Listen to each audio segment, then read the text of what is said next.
नमस्कार, बिजनेस की खबरों में आपका स्वागत है। मैं हूं आपके साथ आकाश। देश में इन दिनों सब्जियों के दामों में काफी इजाफा हो रहा है। आलू और प्याज की कीमतें तो आसमान छू रही हैं। ऐसे में चुनावी राज्यों में ये मुद्दा ना बने, ऐसा संभव नहीं है। बिहार के सहरसा में चुनावी रैली को संबोधित करते हुए आरजेडी नेता तेजस्वी यादव ने सब्जियों की बढ़ती कीमतों को लेकर सरकार पर निशाना साधा। तेजस्वी ने कहा कि महंगाई इन्हें डायन नहीं, भौजाई नजर आ रही है। मजबूत ग्लोबल संकेतों के कारण बाजार में शानदार तेजी है। सेंसेक्स 537 अंकों पर 41,153 पर और 150 अंकों पर 12,058 पर निफ्टी कारोबार कर रहा है। बाजार की तेजी को बैंकिंग और आईटी शेयर लीड कर रहे हैं। निफ्टी बैंक इंडेक्स में 456 और निफ्टी आईटी इंडेक्स में 343 अंकों की बढ़त है। निफ्टी में सरकारी बैंक एसबीआई का शेयर 5% ऊपर कारोबार कर रहा है। आयकर विभाग ने गुरुवार को बताया कि विभाग ने 1 अप्रैल से 3 नवंबर तक 39 लाख से ज्यादा टैक्स पेयर्स को 1.29 लाख करोड़ रुपए का रिफंड जारी किया है। इस दौरान 34,820 करोड़ रुपए का पर्सनल इनकम टैक्स रिफंड और 94,370 करोड़ रुपए का कंपनी टैक्स रिफंड किया गया है।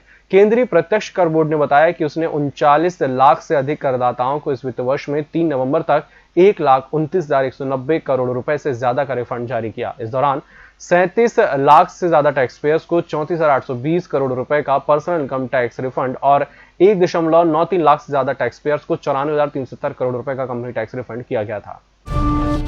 इस ठंड में ब्रिटेन पर डबल डिप रिसेशन यानी दूसरी बार मंदी का खतरा मंडरा रहा है। ब्रिटेन ने पूरे इंग्लैंड में कोरोना वायरस की रोकथाम के लिए लॉकडाउन की घोषणा कर दी है, जो गुरुवार से लागू हो रहा है। अक्टूबर का डेटा बताता है कि इंग्लैंड में लॉकडाउन की घोषणा से पहले ब्रिटेन के सर्विस सेक्टर में लगभग ठहराव की स्थिति है।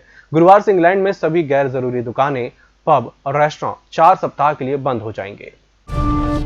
रिटेल स्टोर चलाने वाली मार्क्स एंड स्पेंसर्स को सितंबर की 6 माही में 851 करोड़ रुपए का घाटा हुआ है। एक साल पहले समान अवधि में उसे 1,543 करोड़ रुपए का फायदा हुआ था। कंपनी के 94 सालों के इतिहास में यह पहली बार है जब उसे घाटा हुआ है। हालांकि कंपनी के मुख्य कार्यकारी अधिकारी स्टीव रोवे ने कहा कि पहले जो संभावना दिख रही थी उसकी तुलना में फर्म का प्रदर्शन बहुत बेहतर है। इसी साल अगस्त में कंपनी ने 7,000 लोगों को अगले 3 महीनों में निकालने की घोषणा की थी। इसी के साथ बुलेटिन वक्त चला छोटे से ब्रेक का, जल्द हाजिर हूं। सत्ता के गलियारों से गांव की गलियों तक देखिए हर खबर अपने मोबाइल पर। डाउनलोड कीजिए ईएमएस न्यूज ऐप। ब्रेक के बाद एक बार फिर से आपका स्वागत है। कोरोना महामारी के चलते लॉकडाउन लगने कारोबार पूरी तरह ठप रहा। हालांकि अब आर्थिक गतिविधियों के शुरू होने से छोटे उद्योगों में रिकवर देखी गई है। सूक्ष्म, लघु और मध्यम उद्योगों में तेजी से ग्रोथ हुआ है। स्टार्टअप कंपनी ओके क्रेडिट की एक रिपोर्ट के मुताबिक 36 में से 16 राज्य और केंद्र शासित प्रदेश में व्यवसायिक गतिविधियां कोरोना से पहले वाली स्थिति में आ गई हैं।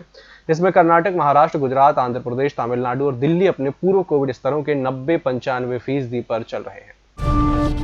व्यापारियों के संगठन confederation of all India traders ने ई कॉमर्स क्षेत्र की प्रमुख कंपनी अमेजॉन पर प्रत्यक्ष विदेशी निवेश नीति और विदेशी मुद्रा प्रबंध कानून के उल्लंघन का आरोप लगाया है। कैट ने कहा कि अमेजॉन ने भारत में मल्टीनेशनल रिटेल एक्टिविटीज के संचालन के लिए भी सरकार से अनिवार्य अनुमति नहीं ली है। कैट के महासचिव प्रवीण खंडेलवाल ने कहा कि सार्वजनिक रूप से उपलब्ध कई दस्तावेज बताते हैं कि अमेजॉन ने अमेजॉन इंडिया में लगभग 35,000 करोड़ रुपए का निवेश किया है, जो ई कॉमर्स मार्केट प्लेस है। $35 अरब के आईपीओ को सस्पेंड करने के बाद चीन अब जैक मा के एंट ग्रुप के खिलाफ और बड़ी कार्रवाई कर सकता है। मामले की जानकारी रखने वाले सूत्रों ने कहा है कि अधिकारियों की नजर अब एंट के सबसे बड़े रेवेन्यू स्रोत पर है। यह है क्रेडिट प्लेटफॉर्म जो बैंक और फाइनेंशियल इंस्टीट्यूशन से पैसे लेकर पूरे चीन में करोड़ों उपभोक्ताओं को लोन देता है। सूत्रों ने कहा कि China banking and insurance regulatory commission बैंकों को एंट प्लेटफॉर्म का उपयोग करने से हतोत्साहित करना चाहता है। उसे कुछ बैंकों से कह भी दिया है कि वे अपने पोर्टफोलियो में सोमवार को घोषित सख्त मसौदा नियमों का पालन सुनिश्चित करें। कोरोना के कारण बुरी तरह प्रभावित भारतीय कंपनियों ने 2020 में सैलरी बढ़ोतरी ना के बराबर की, लेकिन 2021 में कंपनियां अपने कर्मचारियों को सैलरी में हाइक देने की तैयारी में है।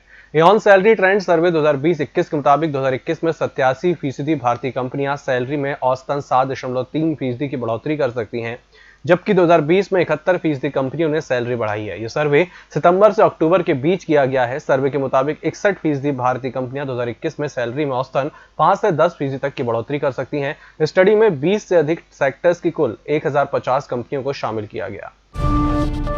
जेट एयरवेज का शेयर दुनिया में सबसे अच्छा रिटर्न देने वाला एयरलाइन शेयर बन गया है। जेट के शेयरों ने इस साल निवेशकों को 150% का रिटर्न दिया। खास बात यह है कि कंपनी ने आखिरी उड़ान पिछले साल अप्रैल में भरी थी।